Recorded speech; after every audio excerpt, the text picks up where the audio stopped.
मेरे मालिक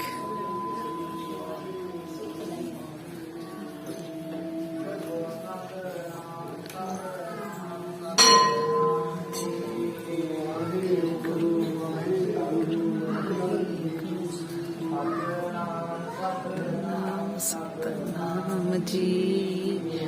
एक वाहे गुरु वाहे गुरु सतनाम सतनाम जी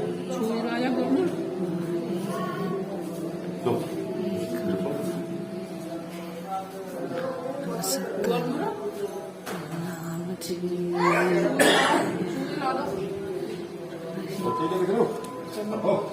जोड़े करा के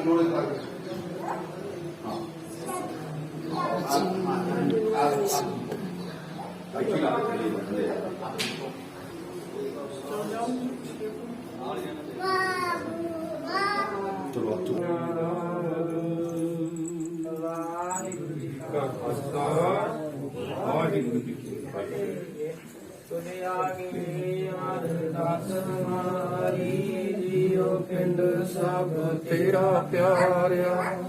नानक सब तेरी वडियाई कोई नाम न जाने मेरा वाहिगुरु वाहिगुरु जी जिन्हें पाप निवारण हमारा दुखियां ता सुधरास ताको विघ्न नाश हर रात एक ओंकार श्री वाहिगुरु जी की है वाहिगुरु जी समाए वाहिगुरु जी गुरु नानक देव जी आए चंद्र गोती संग्राम राम राम हर गोविंद नाम सिमरो श्री नारायण श्री हरि कृष्ण जी की आए जैसे पर विदाई प्रभु आदि में दसवें जीव दसना पातशाही आदि जोत धन धन कन्याद श्री कृष्ण शांति पाठ दर्शन बोलना जी में सरबत खालसा जी की अरदास है जी सरबत खालसा जी को वाहे गुरु नाम चित आवे चित आवन का जी साहिब तहाँ नार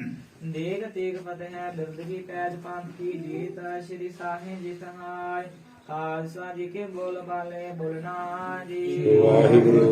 आप जी बख्शो जी सिखा नु सिखिए दान केस दान रहत दान बोले मेरे दर्शन स्नान क्योंकि आगे देव जी रूप दुनिया नाल धर्म का जय जयकार खालसा जी के बोल